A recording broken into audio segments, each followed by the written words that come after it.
Good morning, students. Welcome back to your English literature class. Today we'll continue the chapter, The Chinese Statue. Children, take out page number 61 and we have to continue from the last line, last paragraph. They did so and entered veritable means real Aladdin's cave with row upon row of beautiful miniature. Row means a number of objects arranged in straight line. Miniature means small sculpture. Emperors and classical figures. So children, in our last session we have discussed that this little man, he pointed the finger to the last of the shop and he invited both the minister and the mandarin to follow him. They did so and they entered a cave which seemed to be Aladdin's cave, where so many beautiful objects were arranged.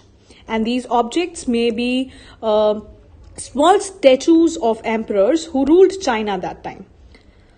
Fine, and let's continue.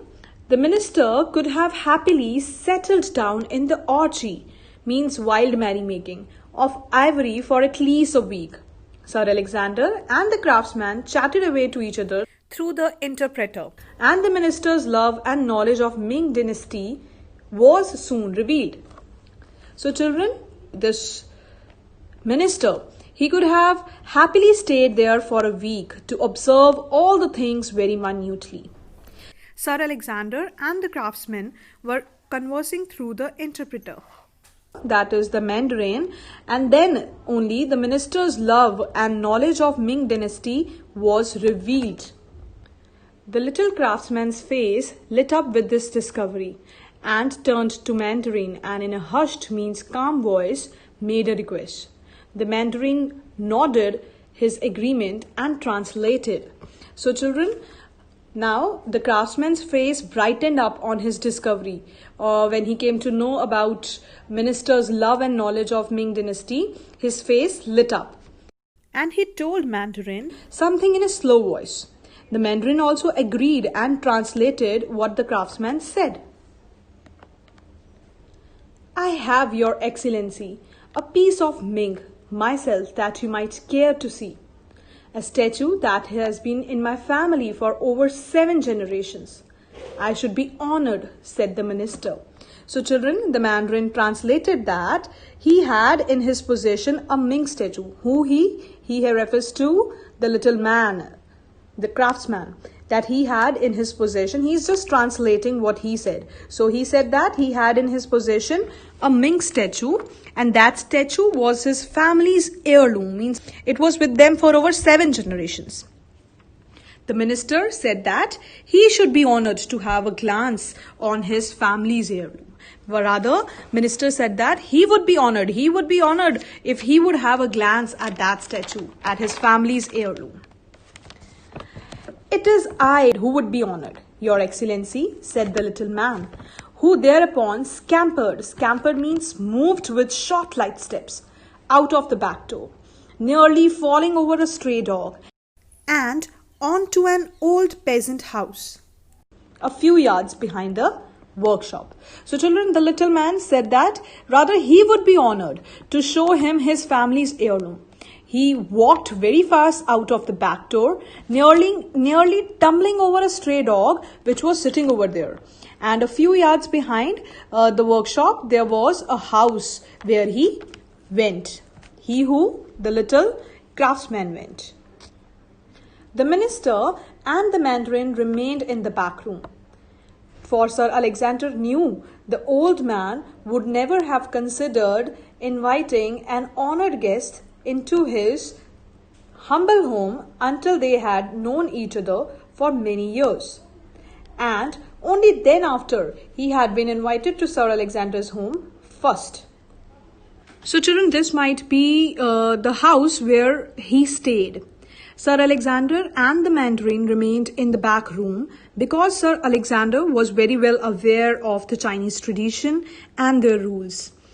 He knew that he should not follow the little man, as he would not invite him unless he knew him for a long time, unless he knew him for many years. And another clause is, only if Sir Alexander had invited him, then only he can invite him. So another clause is there that if he had invited him once, first, then only little man can invite Sir Alexander. A few minutes passed before the little blue figure came. Trotting means running hurriedly, back, pigtail bouncing up and down on his shoulder.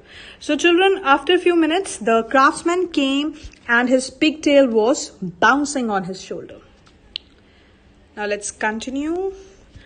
He was now clinging. Clinging means holding tightly onto something that from the very craftsman passed the piece over the minister to study. So children, this little man, he brought something. He was holding it tightly to his chest. So it seemed to be a treasure, as one would tightly hold or press a thing to one's chest only if it is a very valuable thing or very, very precious. So children, he gave it to the minister, to Sir Alexander, and Sir Alexander also got very excited on seeing it. Sir Alexander's mouth opened wide and he could not hide his excitement. He got very excited and he could not even hide his feelings. The little statue, no more than 6 inches in Ming, as the minister had seen. Sir Alexander felt confident that the maker was a great penque who had been patronized, means financially supported by the emperor, so that the date must have been around the turn of the 15th century. So children, this little statue, it was not more than 6 inches in height and it was of Emperor Kang. Sir Alexander was confident that it was a work of a great penque who must have got a financial support by the emperor. So it must be of some 15th century according to him. Now children, move to next page. The statue's only blemish, means defect, was that the ivory base on which such piece usually rests was missing, and a small stick protruded, means stick out, from the bottom of the imperial robes. But in the eyes of Sir Alexander, nothing could detract, means take away, from its overall beauty. So children, the only defect of the statue was that its base was missing, or the platform on which such statues are placed was missing, and a stick was visible through the imperial robe, through that long dress, it was that stick was visible. So though the platform was missing, Sir Alexander considered it very beautiful. Although the craftsman's lips did not move, his eyes glowed, means shone, with the pleasure of his guest evinced, means displayed, as he studied the ivory emperor. So children, the craftsman's lips did not move. His eyes that shone with the pleasure, because the guest to whom he has given that statue was observing it in wondrous way, in a wondrous manner he was observing that statue, and on seeing him having a glance at the statue, his eyes also shone. You think statue is good? Asked the craftsman through the interpreter. So children, who is interpreter here? Interpreter is Mandarin. It's magnificent, the minister replied. Quite magnificent. My own work is not worthy to stand by its side, added the craftsman humbly. So children, the craftsman through the interpreter asked Sir Alexander if he liked the statue. And he answered, it is magnificent. And craftsman also replied that true, it is magnificent, and he cannot reach, means his work cannot reach to that level of perfection. Who said this? Craftsman said this. No, no, said the minister.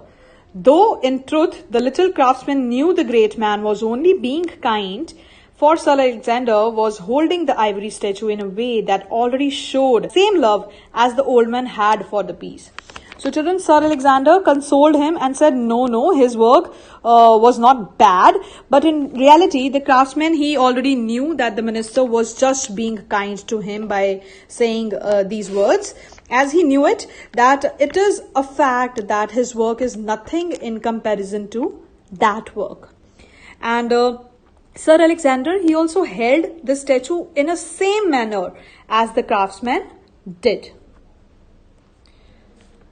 The minister smiled down at the craftsman as he handed back the Emperor Kang, and then he uttered perhaps the only undiplomatic means insensitive, words he had ever spoken in 35 years of serving his queen and country.